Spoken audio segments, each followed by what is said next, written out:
Hola a todas y bienvenidas a la entrega del premio Blog del Bebé al mejor blog de manualidades y ocio familiar, donde tendremos la ocasión de conocer en más profundidad a nuestra flamante ganadora de este año.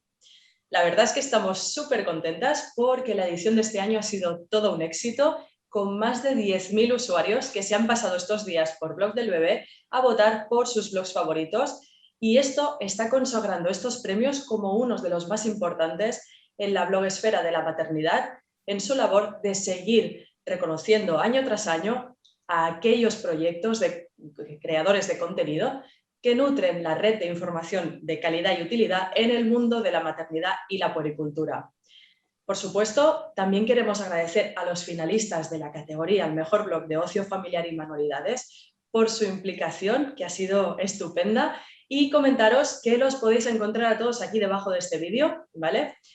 Os recomiendo muy mucho que echéis un vistazo a los proyectos porque son todos súper interesantes.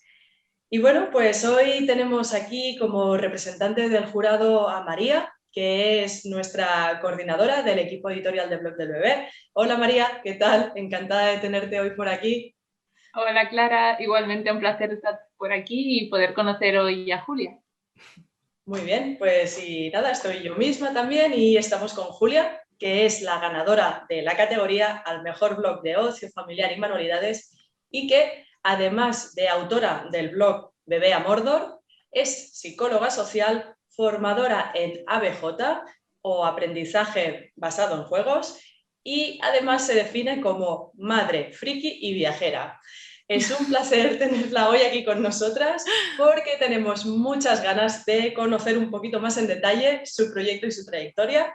Hola Julia, ¿qué tal? Bienvenida. Muy buenas, bueno, estoy súper contenta de estar aquí y sí, me define totalmente lo de madre friki y viajera, me define al 100%, o sea que fenomenal esa presentación. Genial, Julia. Pues mira, lo primero que nos gustaría que nos cuentes es sobre el nacimiento de Bebé a Mordor. ¿En qué momento y por qué decidiste crearlo? Pues fue hace un poquito más de 5 años, cuando, bueno, yo estaba embarazada de mi segundo hijo. Y bueno, después del primero era como que mucha gente me decía, va a ser muy complicado que puedas seguir haciendo tus cosas frikis y esto de jugar a rol, jugar a videojuegos, esto ya verás como va a ser súper difícil, no sé cuánto. Y yo decía, jolín, yo creo que no, yo creo que soy capaz de seguir haciéndolo, yo creo que soy capaz de seguir jugando y de seguir jugando a juegos de mesa, y por qué no, al contrario, ¿no? Ahora que tengo peques, con más razón voy a poder jugar mucho más. Lo que yo decía, ¿no? Y un poco por demostrármelo a mí misma, y también lo de viajar, que para mí era súper importante, y la gente me decía, buah, es que no vas a ser capaz de viajar al contrario. O sea, es que era, mira, un poco eso, ¿no? De quiero demostrarme a mí misma que soy capaz de continuar con estas aficiones, y además, siendo psicóloga, el haberle visto también el lado positivo que tenía para mi hijo mayor, y luego, pues lo que he ido viendo con el pequeño era como, "Jo, es que tengo que contarle a la gente lo importante que es y los beneficios que tiene este tipo de ocio en familia", ¿no? Entonces, ese fue un poco el origen. Qué guay. Sí, qué guay. ¿Cómo ha ido evolucionando el proyecto desde ese blog en el que estabas tú a día de hoy? Bueno, pues al principio el proyecto tenía justamente las 3 patas que habíamos dicho. O sea, tenía como una categoría de soy madre, otra de soy viajera y otra de soy friki. Que de hecho el nombre Bebé a Mordor era precisamente esa era la gracia. O sea, Bebé a Mordor, el típico bebé a bordo de viajes, bebé por la parte de maternidad y Mordor por la parte de todos los friki, ¿no? Y al principio eran un poco las patas principales, pero luego con el tiempo sí que me fui especializando mucho más en la parte de juego. Hablaba también bastante de cómic, porque también veía un poco que existían cómics sin letra, por ejemplo, y que ayudaban a leer, a hacer el seguimiento de la lectura en el orden adecuado de la historia, cómo iban desarrollando un poco esas habilidades, todo esto, ¿no? Lo estaba viendo y me fascinaba. Entonces llegó un momento en que ya pues empecé con el canal de YouTube a explicar juegos de mesa, y bueno, poco a poco ya fui entrando en una dinámica de hablar más y más y más de juegos de mesa, juegos de rol, algunos videojuegos también, y siempre desde el punto de vista este, ¿no? De lo positivo que tenía a nivel de beneficios, de, jolín, pues es que cuando estamos jugando a un juego, pues un juego para muy peques, que lo que tienen que hacer es tirar un dado, jolín, pues es que al tirar el dado realmente están haciendo una serie de habilidades de psicomotricidad o simplemente de asociación por tener que saber que la parte de arriba del dado es lo que tienen que hacer. Toda esa serie de cosas, esperar el turno, que parece que es una tontería, pero es que es una cosa que es súper importante. O sea, porque al final es base de la paciencia y de la tolerancia, la frustración, bueno, un montón de cosas súper importantes, que es que yo lo estaba viendo ahí y digo, es que esto es súper, súper interesante. Y bueno, pues poco a poco fuimos ahí colaborando cada vez más con editoriales, que también pues yo conocía al principio muy poquitas, entonces poco a poco empezamos a conocer más y llegó un momento en que ya empezamos por la parte del aprendizaje basado en juegos, o sea, el juego en el aula, todas las posibilidades que tenía, viéndolo como psicóloga yo y viéndolo también con otras personas que nos ayudaron en la parte de una categoría de la web que llamamos efecto lúdico, en la que hablábamos de juegos por asignaturas, juegos por curso académico, un poco para ayudar a los profes y las profes a que si querían utilizarlo, pues explicarles un poco cómo, ¿no? Entonces, al empezar a trabajar más en equipo, ya dije, jo, es que, claro, yo podía escribir, pero con más gente se puede hablar de muchas más cosas, porque yo sé algo, pero el resto de la gente puede saber muchísimo más.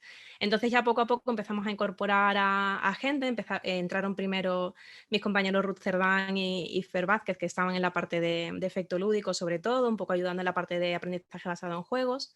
Luego también estaba por ahí Daniel Benavides, que empezó a entrar también un poco de apoyo de redes y de, bueno, un poco de chico para todo, porque cada vez el blog iba creciendo más y nos ayudaba un montón también.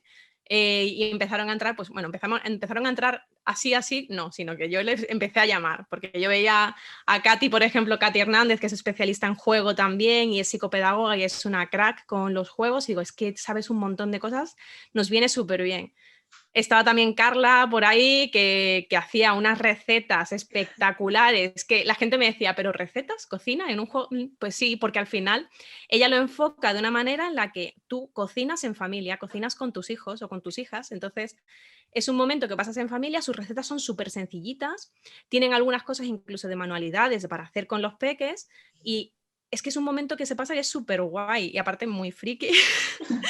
Porque tiene, claro, unas cosas de pues galletas con forma de cosas de Maléfica, por ejemplo, que es una cosa así como más de Disney, Sí. pero también otras que son más, pues que si Zelda o Star Wars. Hace poco sacamos unos bombones con forma de Star Wars, de naves de Star Wars, porque es que, pues eso, es que son unas ideas súper sencillas y súper chulas y pensábamos que encajaban muy, muy bien y que era como una cosa de explicarle a la gente que pasar tiempo en familia a veces no es solo jugar, a veces también es incluirles en todo tipo de actividades en la casa. Sí. Y bueno, pues también entraron un par de personas, Pablo y Josep, para la parte de cómic también, que empezaron a desarrollar un poco toda la parte de animación a la lectura, porque Pablo es maestro además y es librero, Josep es especialista en cómic, también empezó a hablar un montón de cómic y conoce un montón de novedades. Y Marc también empezó a hablar de la parte de robótica. Bueno, o sea, es que al final eso, pues somos 9 personas que estamos ahí hablando de todo lo que sabemos, de lo que nos gusta, sobre todo, e intentando, pues eso, que llegue al máximo número de personas posible todo este tipo de ocio en familia. Claro, ¿no? Y al final un poco dando también un montón de alternativas y que cada uno se quede con lo que más, ¿no? Y Eso realmente, es. madre mía, Julia, es que en vuestro blog hay de todo, o sea, de todo y en todos los formatos, ¿no? Porque está desde el formato más típico blog, ¿no? De artículos Sí, escritos, luego hay la parte de los vídeos, hay la parte sí, del podcast, ¿no? Entonces, también. ¿no? Un poco, mi siguiente pregunta es, ¿qué os queda por hacer? O sea, ¿hay alguna cosa más en el tintero para...? Pues bueno, claro, el podcast es muy reciente. Realmente llevamos desde noviembre más o menos, ya dentro de un mes así, acabamos desde octubre. Dentro de un mes así acabamos la primera temporada y está funcionando bien. La verdad es que nos está gustando mucho, nos lo pasamos súper bien, con lo cual esto seguro que seguimos adelante, porque es que nos lo pasamos muy bien. Luego hemos empezado a hacer directos los domingos, con lo cual de momento estamos en YouTube. No sé si saltaremos a Twitch, pero de momento estamos en YouTube. Que la verdad que nos va muy bien y nos lo pasamos también súper bien todos los domingos. Y no lo sé, yo creo que entre esto y un concurso que vamos a hacer en directo también, con concursantes y demás, porque se nos va Madre. mucho la cabeza, pero, pero pues yo creo que cualquier cosa que se nos ocurra, que seamos capaces de ofrecer de manera estable y que creamos que va a llegar al público final, y que creamos que va a llegar a mucha gente. Ese es el objetivo. Oh, qué guay. ¿Qué crees que es lo que hace diferente a BAM de otros proyectos similares, también relacionando maternidad o la infancia con el mundo friki? ¿Qué es lo que os hace especiales? Bueno, es que yo creo que que no hay prácticamente muchos blogs que hablen tanto de toda esta variedad de opciones que son un poco diferentes de lo habitual. Juego de mesa, juego de rol, videojuegos, todo desde una perspectiva muy familiar, muy de hacer esas actividades en familia. Yo creo que no hay muchos proyectos que se fijen tanto en esto y a nivel específicamente eso, familiar y un poco alternativo, ¿no? Un poco saliéndose pues bueno, lógicamente viajes sí que hacemos, pero hay muchos blogs que hablan de viajes que son fantásticos, además, que vamos, ojalá pudiera hacer yo también todos los viajes y todas las cosas que se hacen por ahí. Y hay otros blogs que hablan, pues eso, actividades más cercanas o, bueno, un poco eso, que nosotros también intentamos poner cosas en la web, pero a lo mejor no nos da, o sea, nos hemos especializado más en algo de lo que yo creo que habla menos gente, que es eso, ¿no? Juegos de mesa, juegos de rol, videojuegos, cómics también mucho, ¿no? Que también nos parece que es súper interesante para iniciar a la lectura o para fomentar la lectura en general. Entonces, yo creo que va un poco por ahí. Bueno, eso y que somos 9 personas, que por lo que sea, no es muy habitual tener a 9 personas y coordinarse entre 9 personas para sacar todo el contenido. Y tanto. Y entonces así, ya de una forma un poco más general y viendo cómo, ¿no? desde que se gestó este proyecto y vio la luz y ha ido evolucionando a lo largo del tiempo, ¿qué características crees que son necesarias para crear un blog de maternidad, en este caso de ocio familiar, si quieres, con tanto éxito como tiene BAM? Pues sobre todo el tener claro cuál es el objetivo de lo que estás haciendo, ¿no? Muchas veces muchos blogs empiezan sin tener muy claro el objetivo, sino que empiezan pues escribiendo de una cosa, escribiendo de otra, un poco en general. Y yo creo que ya nos lo dijeron hace tiempo, pues nos hablamos entre amigas de bloggers y demás, que era muy importante como enfocarse mucho en algo, ¿no? El tener muy claro de qué vas a hablar y cómo vas a hablar de ello. Y en nuestro caso, pues era eso. Cuando yo empecé quería hablar de ocio alternativo en familia, una forma diferente de disfrutar del ocio con los peques y las peques. Pues juegos de mesa, juegos de rol, videojuegos. Era muy claro que era eso lo que queríamos, y viajes, por supuesto, era eso lo que queríamos hablar, ¿no? Entonces, yo creo que eso es una de las cosas más importantes. Y la otra, yo creo que es tener cierta disciplina y organización. Y nosotras, por ejemplo, yo desde el inicio de los tiempos tenía un calendario en el que ponía pues cada cuánto tiempo iba a publicar, llevaba publicando mínimo 1 o 2 veces a la semana todo desde el principio de los tiempos. Creo que ha habido solamente un par de eneros que ha habido ahí, que en enero es como un poco caos. Hay un par de semanas que no soy capaz de sacar nada porque estoy con pues, la resaca post-Navidad, que es como peor casi que lo de antes. Pero el resto del tiempo, durante 5 años y pico, mínimo 1 o 2 veces en semana, siempre se publica. Y de hecho, a día de hoy, desde hace, no lo sé, mucho, tenemos ya un calendario compartido con la herramienta Trello. Que compartimos un poco todo el proceso de trabajo y demás, y tener el calendario súper bien organizado para que todo el mundo en el equipo pueda ver lo que se publica y cuándo se publica. Y yo creo que a día de hoy tenemos más de un mes programado con publicaciones todos los días. Pues eso, de aquí a un mes vista y quizás más. O sea, hay cosas que, por ejemplo, caen en septiembre y que ya las tengo programadas. O sea, que es tener muy claro de qué quieres hablar y organizarte bien para ser disciplinada y hacerlo, efectivamente. Claro, y además realmente en vuestro caso, por ejemplo, que como nos comentabas antes, ¿no? Al final habláis de tantísimas cosas Sí. que a veces es fácil dispersarse, ¿no? Sí. O sea, o querer abarcar todavía más, o pues esto también es súper chulo tal, y bueno, ¿no? Pues lo que nos comentabas de intentar tener claro ese camino, ¿no? Y seguir Eso es. pues... Sí. Tiene que ser ocio, tiene que ser alternativo y tiene que ser en familia. O sea, es esas tres, en Los nuestro tres caso, pilares. eso tiene que ser así. Entonces ya, de hecho, por eso el subtítulo de ahora ya no es BBA Mordor, ahora es BAM, el acrónimo, ¿no?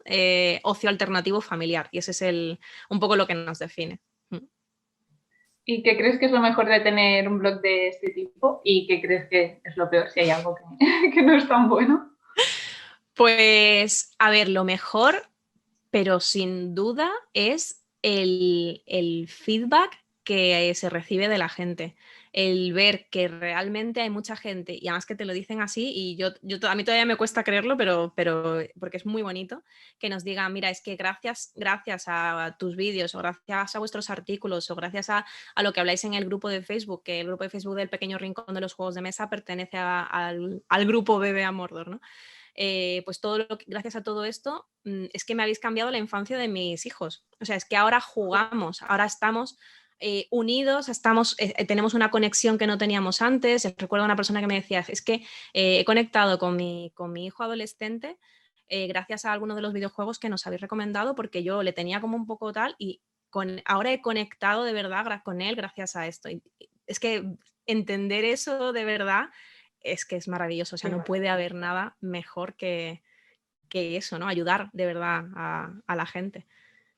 Y lo peor, yo creo que lo peor es darse cuenta de que hay muchas cosas que no te da tiempo a hacer.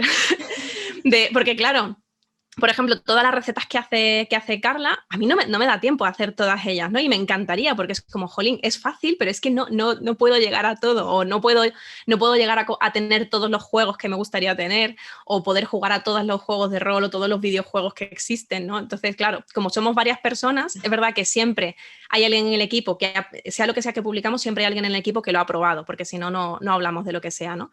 Entonces, hay cómics de los que se hablan en el equipo, en la web, que yo no he leído, pero los veo y es como quiero tener tiempo para poder leerlo todo, para poder jugar a todo y para poder hacer todos los planes y todas las actividades, ¿no?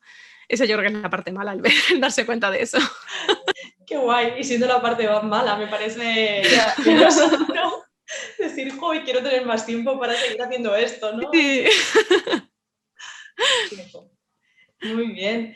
Y entonces, cuando nos comentabas un poquito, pues eso, ¿no? Que al final vuestra difusión se hace no solamente a través del blog, sino de varios canales Sí. y redes sociales también. Entonces, dentro de estos canales, ¿cuál es el que crees que para vuestro proyecto os permite llegar mejor a vuestro público?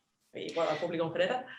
Pues, a ver, a nivel de impacto, es que yo creo que la web tiene un impacto que no tienen otros medios, porque, claro, nuestras redes sociales están muy bien, ¿no? O sea, son más de 10.000 seguidores en cada una de las redes sociales, está bien, es un impacto bueno y, bueno, según cómo salgan algunas acciones, pues hay un alcance muy elevado, pero lo que queda en el largo plazo al final es la web, ¿no? Es el blog. Entonces, claro, todas las entradas de la web tienen un montón de visitas. El año pasado fueron más de 2 millones de visitas y al final es mucho. O sea, vemos que hemos llegado a muchas personas gracias a eso, ¿no? Entonces yo creo que realmente el mayor peso está en ese formato web, con fotografía siempre, por supuesto, que todo lo visual siempre llega mucho más, pero en el formato web, sí.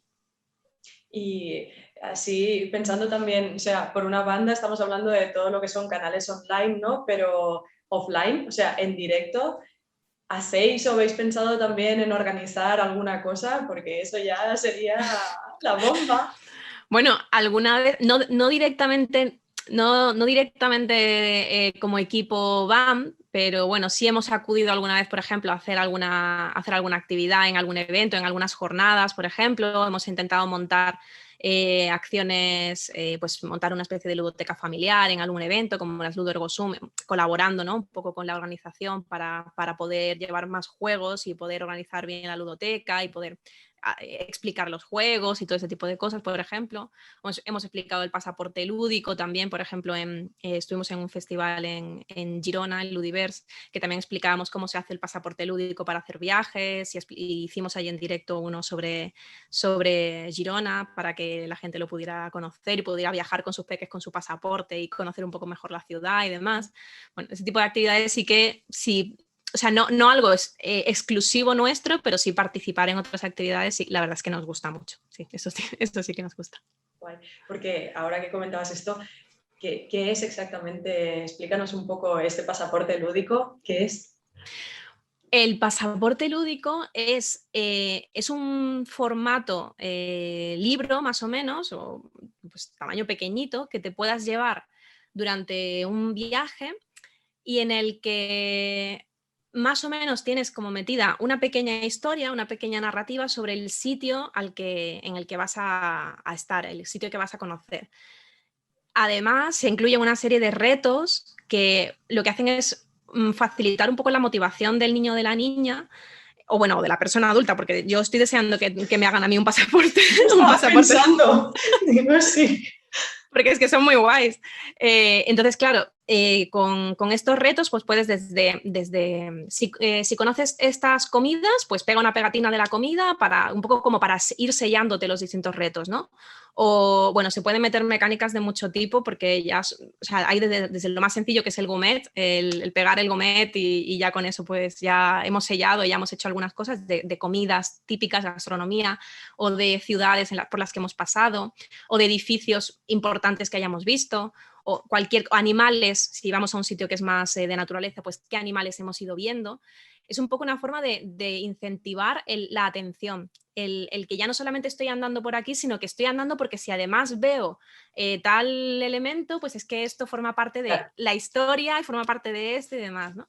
En casa, bueno, en la web tenemos una biblioteca de pasaportes lúdicos que recogen, no los he contado, son varias decenas, no sé cuántos son, de todo el mundo, de otras personas que van haciendo, como que se inspiraron en un momento, ¿no? Y empezaron a compartir, entonces los vamos subiendo todos como para tenerlo todo recopilado, porque eso es una cosa que nos gusta mucho, recopilar y tenerlo todo centralizado para que la gente encuentre fácilmente los recursos que busca. Entonces hay pues de un montón de países diferentes, de África, Asia, América, Europa, de todos lados. Y dentro de España hay de un montón de sitios también, pasaportes de distintas ciudades, de manera que tú puedes entrar, cogerlo, mirarlo si te gusta, adaptarlo si no para tu familia, y ya es una forma de viajar diferente y que nos encanta porque de verdad que lo hemos vivido de una manera preciosa y se viven unas experiencias maravillosas. Sí.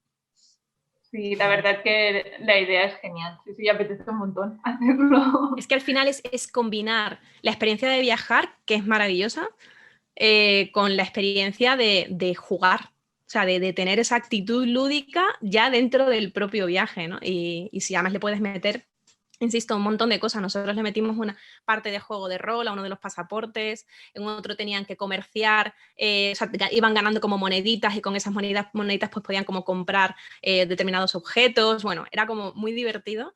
Y insisto, es una experiencia fantástica, súper recomendable los pasaportes lúdicos. Sí. Muchísimo, creo que es una forma perfecta también para, igual que hablabas antes de que si cocinamos, por ejemplo, ¿no? Pues de incluir a los niños y que se lo pasen bien también, pues aquí lo mismo, ¿no? O sea, como adultos nos puede gustar muchísimo viajar, podemos disfrutar mucho de descubrir el mundo, pero a veces llegar a este entiende en el cual los niños también disfruten de este viaje, ¿no? Y también lo vivan como una experiencia especial y única, pues bueno, a veces es complicado, ¿no? Si es un viaje de, vale, vamos a los museos, vamos a ver no sé qué, tal, claro. Y esta forma es maravillosa de compartirlo con ellos y implicarlos, ¿no? También que sea algo inolvidable. Eso es, justamente, sí. La verdad que me está pareciendo súper interesante lo de los pasaportes lúdicos. ¿Tienes alguno por aquí que nos puedas enseñar? Pues sí, mira, os enseño, a ver. Mira, esos son los últimos que hemos hecho. Bueno, ese es el primero que hicimos, que fue el pasaporte de Japón, pasaporte ninja de Japón, que era bastante menos elaborado de lo que hemos estado haciendo después. El de Malasia, Singapur, Tailandia y el de Portugal, por ejemplo, ¿no? Que son los últimos que hemos estado haciendo. el objetivo básicamente de los pasaportes, bueno, por ejemplo en el de Portugal siempre empezamos pues con la ubicación, ¿no? El mapa del mundo, dónde está esto dentro del mundo. Ya en las últimas empezamos a meter también la bandera, un poco por aprender, ¿no? Aprender también a dónde estamos yendo, que muchas veces nos vamos lejos y dónde está esto, ¿no? Con respecto a mi casa. Claro.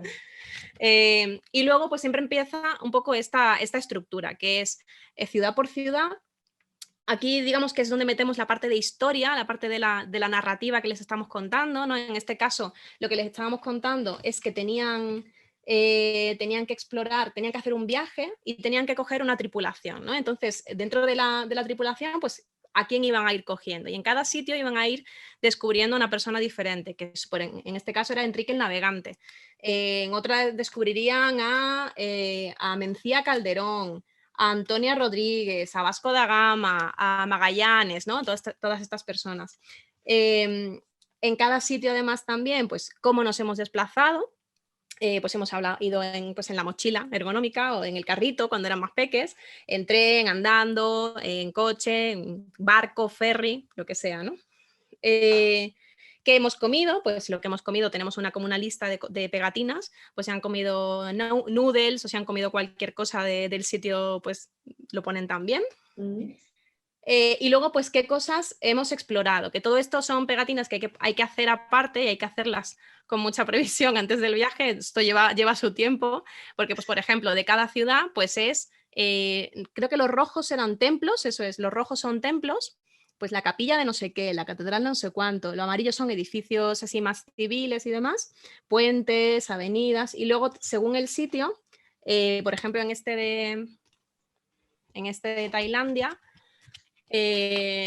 teníamos también, a ver, mira aquí por ejemplo, pues era un sitio más de playa o de bosque, pues en la selva tropical, en Koh Lanta, o que hemos visto palmeras o cosas así, ¿no? Incluso y los azules eran, porque estos eran verdes, los azules eran también qué comidas especiales típicas del sitio hemos probado, ¿no? Entonces, pues bueno, consiste un poco en eso, ¿no? En qué especies hemos visto, que también son como muy interesantes, los templos, un poco consiste en eso, en ir montando un poco la historia, en ir descubriendo pues distintos sitios.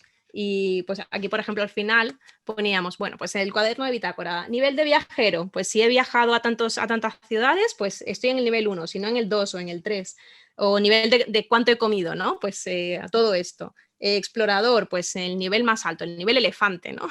Por ejemplo.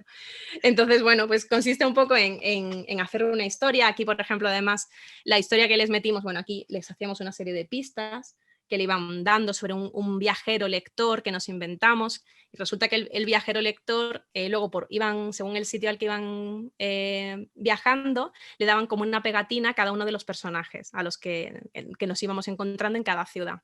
Entonces, cada pegatina al final resultaba que se podía componer esto, que era Madrid, un código QR de una localización de un sitio, y esto es como una foto de algo que tenía que encontrar, que resultaba que en Madrid, cuando volvíamos de vuelta, después del viaje a Tailandia, íbamos a ese sitio de la localización con el código QR y encontrábamos una figura, una estatua, un poco por decir y por explicar que parte del camino no es solamente lo que hacemos fuera, sino también dentro o cerca de nuestra casa también tenemos sitios que explorar, ¿no? Un poco, al final es pues hacer el viaje de otra manera, ¿no? El intentar enfocarnos en otras cosas, el prestar más atención a los detalles, un poco todo eso. Qué chulo, espectacular, Julia. Esperemos poder utilizar alguno de estos pasaportes lúdicos muy, muy pronto. Ojalá que sí. Porque, Julia, ¿a partir de qué edad más o menos se podría empezar a trabajar con estos pasaportes? Pues el primero que hicimos, que como digo es súper sencillito, que es el Ninja, es más finito de todos, era muy sencillo, era simplemente con gomets, con lo cual era pegar, pues si habíamos hecho tal cosa, pues bueno, es que aparte les regalaron un montón de pegatinas por allí, entonces pegó en Japón más pegatinas que en ningún sitio. Pues los lugares especiales o las comidas o tal, pues pegar un gomet si lo he conseguido, ¿no? Cuanto más visual sea para más peques, mejor. Pero a nivel pegar, por ejemplo, este fue con 3 años y medio que lo hizo, iba justito. yo creo que ideal, a partir de los 4 años, que ya entiendan un poco lo que están viendo y lo que es conseguir hacer algo y sellarlo, ¿no? De alguna forma con una pegatina o con algo así. Yo creo que con eso, a partir de los 4 añitos, ya se empieza a disfrutar bastante y luego es verdad que progresivamente se pueden ir metiendo más cosas y más historias ya a partir de los 6 y demás que bueno, mejoran la experiencia aún más. Julia, para las mamás y los papás que sean frikis y vean esta entrevista y tengan un bebé y quieran como iniciarlo en el mundo friki, ¿qué consejos les darías o si hay alguna clave para que puedan tener en cuenta? Pues, a ver, hay un consejo importante que es que si no les gusta lo que te gusta a ti, no desesperen, porque a veces esas cosas pasan. Entonces, no pasa nada, no hay que desheredarles ni nada por el estilo porque no les gusta Star Wars ni nada. O sea, esto es así, a veces estas cosas pasan.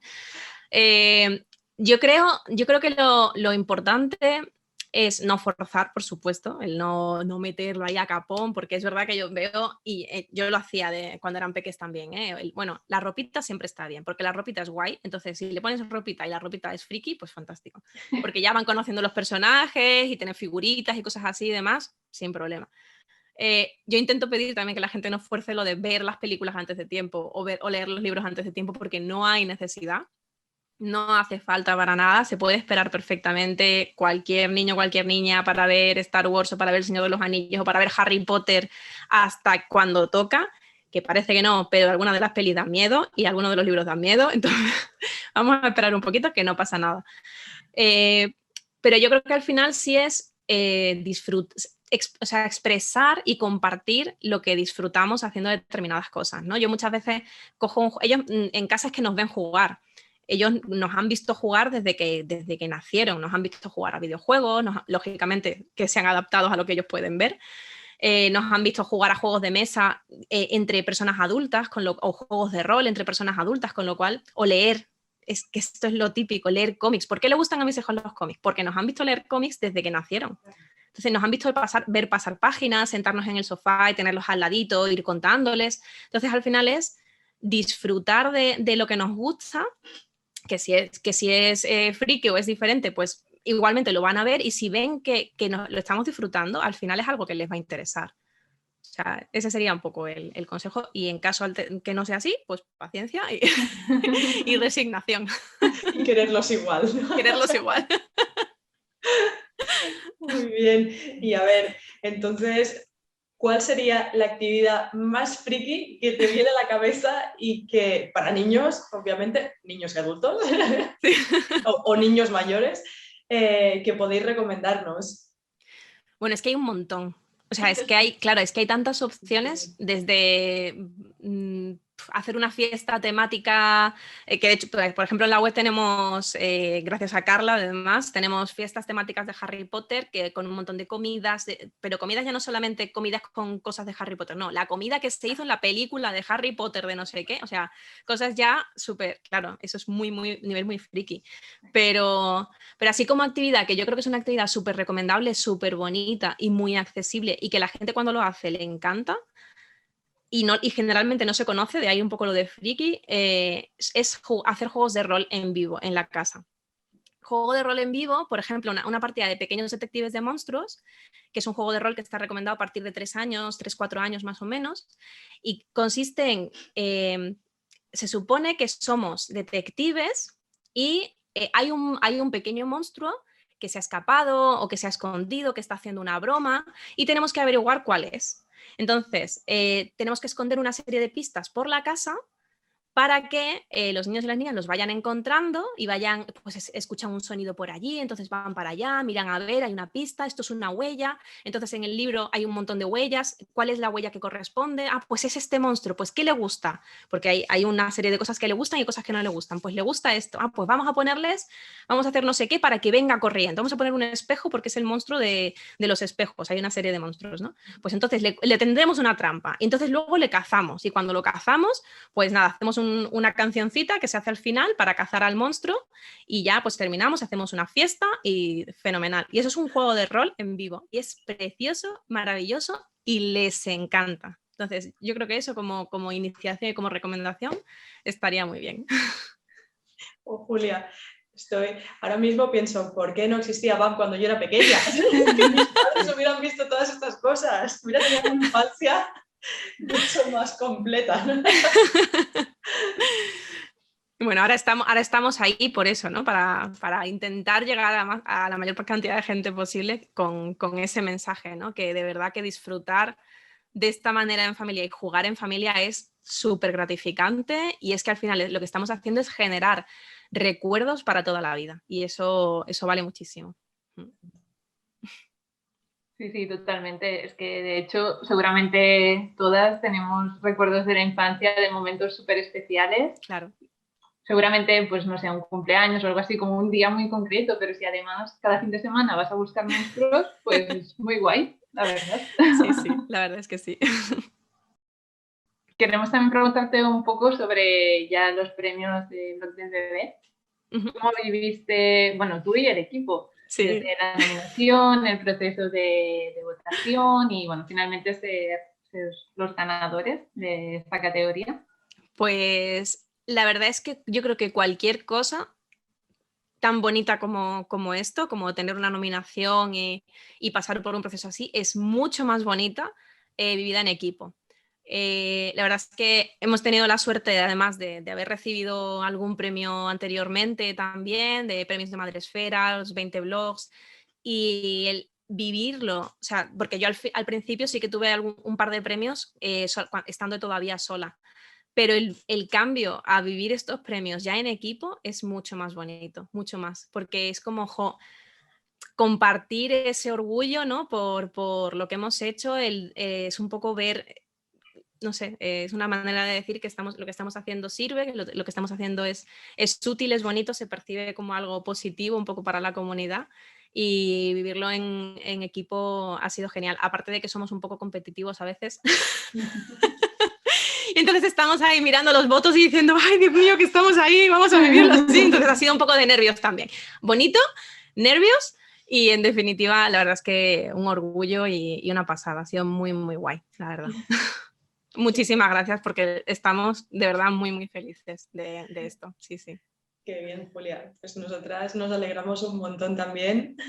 Ha sido un placer tenerte hoy aquí con nosotras este ratito, que nos contaras, nos has dado un montón de ideas, de cosillas.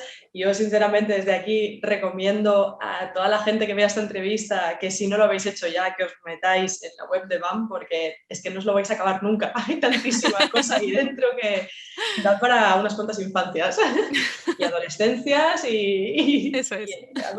y niños mayores también. Eso es. Así que bueno, desde aquí queremos también desearte muchísima, muchísima suerte para que seguir adelante con este proyecto. Esperemos seguir disfrutando de BAM muchísimos años, BAM y todas sus ramificaciones.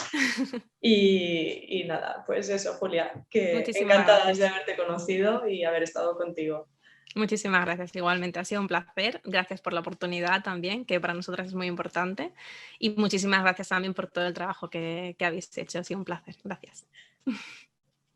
Pues nada, Julia, gracias. Y nada, eso, seguiremos el proyecto muy, muy atentas.